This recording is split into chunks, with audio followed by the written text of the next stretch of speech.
Hello दोस्तों, आपका स्वागत है हमारे चैनल जीके मास्टर में। और इस समय की सबसे बड़ी अपडेट है, बीपीएससी के द्वारा हेडमास्टर की बहाली का विज्ञापन जारी कर दिया गया है अभी। तो चलिए इसके लिए योग्यता क्या है, उम्र सीमा क्या है, सिलेबस क्या है, सभी के बारे में विस्तृत रूप से चर्चा करेंगे।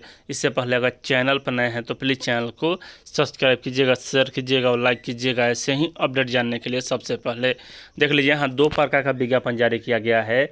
एक विज्ञापन है प्रधान शिक्षक के लिए, जिसमें 40,247 पद है, उसके लिए योग्यता अलग है, अनुभव अलग है। और एक आया है यहाँ +2 में प्रधानाध्यापक के लिए, और इसमें जो पदों की संख्या है 6161 है। तो दोनों का योग्यता अलग अलग है। इसके पहले वीडियो में बता दिया गया है आपको प्रधान शिक्षक के बारे में। यहाँ हम लोग जानेंगे हेडमास्टर के बारे में। बिहार लोक सेवा आयोग विज्ञापन संख्या 26/2024 शिक्षा विभाग तथा अनुसूचित जाति जनजाति कल्याण विभाग बिहार के अंतर्गत उच्च माध्यमिक विद्यालय के प्रधानाध्यापक के पदों पर नियुक्ति हेतु सुजोग भारतीय नागरिक तथा बिहार राज्य के निवासी उम्मीदवारों से विहित प्रपत्र में ऑनलाइन आवेदन आमंत्रित किए जाते हैं। ऑनलाइन आवेदन भरने हेतु विस्तृत दिशा निर्देश बिहार लोक सेवा आयोग की वेबसाइट इतना पर प्रदर्शित है। अब देखिए यहाँ आरक्षित के लिए कितना सीट है, और यहाँ अनारक्षित देखिए यहाँ 6061 सीट है, जिसमें 2014 सीट महिलाओं के लिए आरक्षित है। उसके बाद यहाँ नोट, शिक्षा विभाग द्वारा उपलब्ध कराए गए प्रमंडलवार रोस्टर विवरणी आयोग के वेबसाइट इतना पर उपलब्ध है। बीमा अनुसूचित जाति एवं जनजाति कल्याण विभाग के अंतर्गत प्रधानाध्यापक के कुल 3 पद है, और यहाँ प्रधानाध्यापक के पिछड़ा वर्ग में 1 है, अत्यंत पिछड़ा वर्ग में। उसके बाद अनुसूचित जाति के लिए भी यहाँ है नोट, विज्ञापित पदों की संख्या घट बढ़ सकता है, और इसका जो वेतनमान है वह 35,000 मूल वेतन है। और योग्यता क्या है, सबसे पहले देख लीजिए यहाँ अनिवार्य योग्यता तो भारत का नागरिक हो तथा बिहार राज्य के निवासी हो। उसके बाद मान्यता प्राप्त विश्वविद्यालय में कम से कम 50% अंकों के साथ स्नातकोत्तर उत्तीर्ण हो। अनुसूचित जाति जनजाति में आर्थिक रूप से कमजोर वर्ग के लिए भी 5% का छूट दिया जा रहा है। उसका मान्यता प्राप्त संस्थान से बीएड, एमएड, बीएससी उत्तीर्ण हो। उसके बाद यहाँ वर्ष 2012 या उसके बाद नियुक्त शिक्षक हेतु पात्रता परीक्षा में उत्तीर्ण हो। कम में क्या है, उक्त प्रावधान 2012 या उसके बाद नियुक्त जिला परिषद व नगर निकाय अंतर्गत नियुक्त शिक्षकों पर लागू होगा। ख में कहा जा रहा है कि वर्ष 2012 से पूर्व नियुक्त पंचायती राज व नगर निकाय संस्था अंतर्गत दक्षता परीक्षा उत्तीर्ण होना चाहिए। उसका बोर्ड यानी कि बोर्ड विभिन्न बोर्डों यथा सीबीएसई, आईसीएसई, बीएसईबी से संबद्ध विद्यालय में कार्य शिक्षकों के लिए दक्षता परीक्षा व पात्रता का प्रावधान लागू नहीं होगा। उसका अनुभव क्या है, तो अनुभव भी देख लीजिए यहाँ राज्य सरकार के विद्यालय में पंचायती राज एवं नगर निकाय अंतर्गत माध्यमिक शिक्षक के लिए न्यूनतम 8 वर्ष की योग्यता होना चाहिए। अगर आप कक्षा 9 से 10 में पढ़ा रहे हैं तो आपको 8 वर्ष का योग्यता होना चाहिए, मतलब कि अनुभव होना चाहिए। सीबीएसई, आईसीएसई, बीएसईबी से अस्थायी संबंधा प्राप्त विद्यालय में माध्यमिक शिक्षक के पद पर न्यूनतम 12 वर्षों की लगातार सेवा।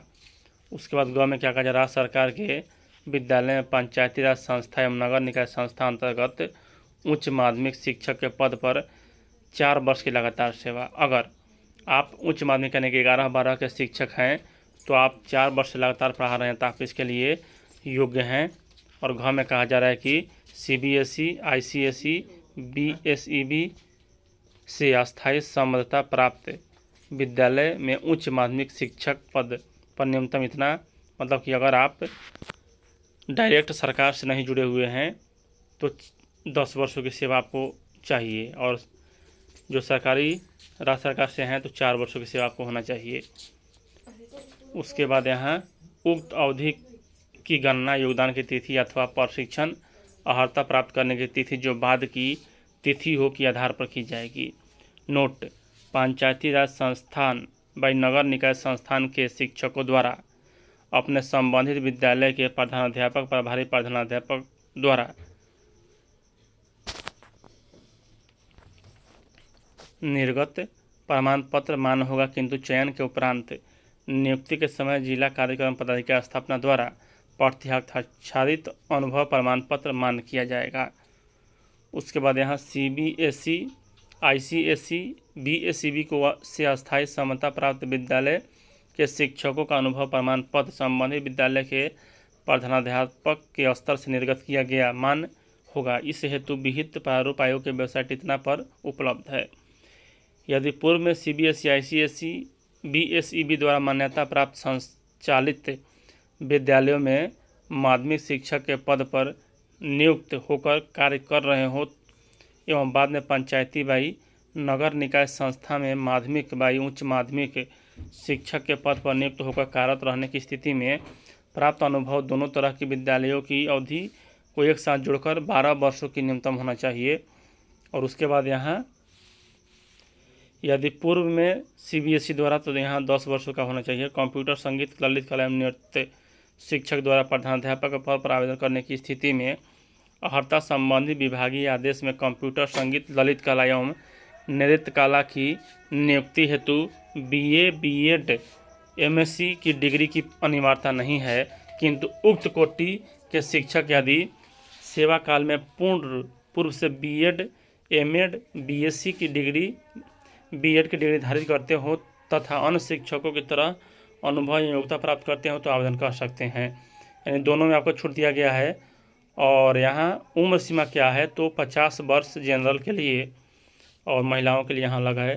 शिक्षा विभाग के अंतर्गत प्रधानाध्यापक के लिए भी वहीं अर्हताएँ हैं।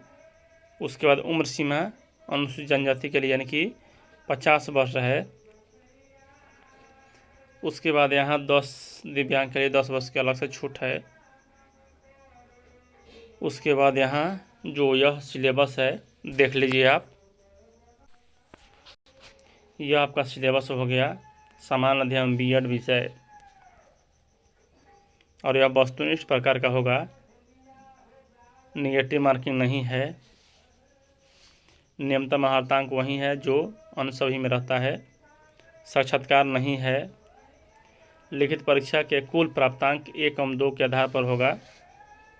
और अधिमानता क्या होगा तो अंतिम रूप से सफल उम्मीदवारों के चयन के बाद चयनित अभ्यर्थियों का पदस्थापन मेरिट कम चॉइस के आधार पर संबंधित प्रमंडल में विभाग द्वारा किया जाएगा। उसके बाद आयोग द्वारा विज्ञापित ऑनलाइन आवेदन पत्र में शिक्षक अभ्यर्थियों की योग्यता एवं अनुभव से संबंधित स्व घोषणा के आधार पर उनकी उम्मीदवारी का मूल्यांकन किया जाएगा। राज्य सरकार के विद्यालय से भिन्न विद्यालय में कार्यरत शिक्षकों के द्वारा प्रमाण पत्र भी दिया जाएगा। यह हो गया। उसके बाद प्रमाण पत्रों की जांच होगा, आरक्षण बिहार के निवासियों को ही मिलेगा। और उसके बाद आगे कहा जा रहा है इसमें कितना फ़ी लगेगा और क्या क्या डॉक्यूमेंट लगेगा। यहीं फ़ी वहीं है 750 रुपये लगेगा। और अनुसूचित जनजाति के लिए 200, सभी आरक्षित वर्ग की महिलाओं के लिए 2 वर्ष या अनारक्षित दिव्यांग के लिए 2 वर्ष, अन्य सभी उम्मीदवारों के लिए 750। उसके बाद कहा जा रहा है कि दस्तावेज सत्यापन हेतु ऑनलाइन आवेदन कब से है तो दोनों एक ही साथ हो रहा है। विज्ञापन संख्या 25/2024 और 26/2024। उसके बाद 2/4 तक होगा। और यहाँ यूनिक आईडी निगत स्थान पर होना चाहिए। तो चलिए यह हो गया हेडमास्टर के लिए। आप लोग देखते रहें इस वीडियो में इतना ही। वीडियो देखने के लिए धन्यवाद।